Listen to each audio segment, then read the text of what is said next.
ایک بار بغداد کے کسی محل میں خوفناک آگ لگی جس سے کئی افراد جل کر مر گئے۔ کسی رئیس کے 2 غلام بھی اس آگ کے شعلے میں گھر گئے تھے۔ اس نے اعلان کیا کہ جو شخص میرے غلاموں کو آگ سے نکال کر لائے گا اسے 1000 دینار انعام میں دیے جائے گا۔ اتفاقاً حضرت شیخ ابو الحسن نوری بھی ادھر سے گزر رہے تھے۔ آپ نے یہ اعلان سنا تو رئیس بغداد سے فرمایا کہ واقعتاً تم اس شخص کو اتنا نقد انعام دو گے جو تمہارے غلاموں کو بچائے گا۔ کسی کو میری بات پر شک نہیں ہونا چاہیے۔ رئیس بغداد نے پرزور لہجے میں کہا، میں اپنے غلاموں کی زندگی کے عوض اس وقت یہ رقم دینے کو تیار ہوں۔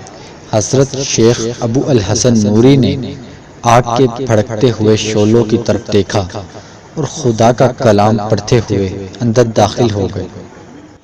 پھر تھوڑی دیر بعد انسانی ہجوم نے ناقابل یقین منظر دیکھا کہ حضرت شیخ نوری رحمۃ اللہ تعالی علیہ دونوں غلاموں کو لیے ہوئے آگ سے اس طرح باہر آ گئے کہ آپ کا جسم بھی بھڑکتے ہوئے شعلوں کے اثرات سے محفوظ رہا اور دونوں غلاموں کو بھی نقصان نہیں پہنچا۔ رئیس بغداد نے حسب وعدہ 1000 دینار دینا آپ کی خدمت میں پیش کیا۔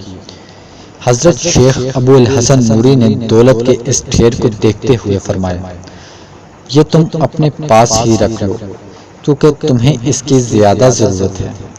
میں دولت کی حرص سے آزاد ہوں اور میں نے دنیا کو آخرت سے تبدیل کر لیا ہے، اس لیے حق تعالیٰ نے مجھے یہ مرتبہ عطا فرمایا ہے کہ آگ کے شعلے میرے جسم کو کوئی گریزہ نہ پہنچا سکے۔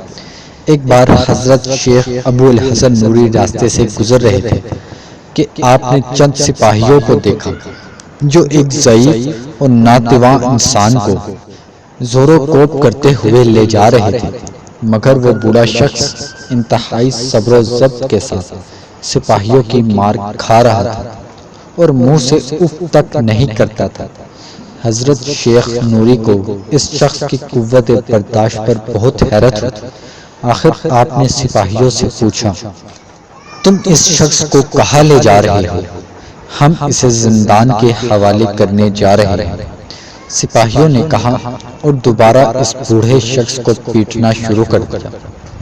حضرت شیخ ابو الحسن نوری خاموشی سے یہ تکلیف دہ منظر دیکھتے رہے، حتیٰ کہ وہ ضعیف انسان اور سپاہی نظر سے اوجھل ہو گئے، مگر آپ رحمت اللہ تعالی علیہ نے آخر تک اس ضعیف انسان کے منہ سے کوئی چیخ یا شکایت نہیں سنی۔ وہ رات حضرت شیخ ابو الحسن نوری نے بڑے اضطراب کے عالم میں گزار دی۔ بار بار آپ رحمت اللہ تعالی علیہ کو سپاہیوں کے تشدد اور اس بوڑھے شخص کی خاموشی کا خیال آتا تھا۔ آخر حضرت شیخ نوری سے برداشت نہ ہو سکا تو آپ قید خانے پہنچ گئے اور اس ضعیف و ناتواں انسان سے پوچھا، اس قدر کمزوری اور نکاہت کے باوجود تم نے سپاہیوں کے تشدد پر کس طرح صبر کیا؟ بوڑھے نے مسکراتے ہوئے جواب دیا، صبر کا تعلق جسمانی طاقت سے نہیں، انسانی ہمت و شجاعت سے ہے۔ حضرت شیخ ابو الحسن نوری رحمۃ اللہ تعالی علیہ کو اس شخص کے جواب پر حیرت ہوئی۔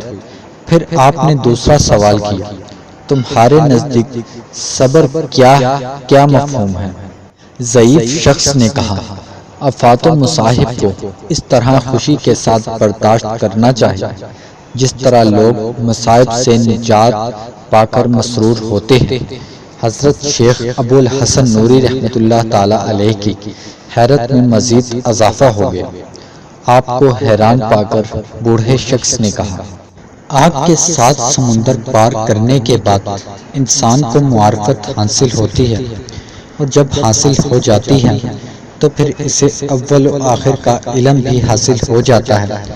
بے شک اس کے چاہنے والے ایسی عجیب حالتوں میں رہتے ہیں کہ انہیں کوئی پہچان نہیں سکتا۔ حضرت شیخ ابو الحسن نوری رحمۃ اللہ تعالی علیہ نے بوڑھے کا شکریہ ادا کیا اور قید خانے سے چلے گئے۔ دراصل یہ ایک مشاہدہ تھا جو حضرت شیخ ابو الحسن نوری رحمۃ اللہ تعالی علیہ کو قدرت کی طرف سے کروایا گیا تھا۔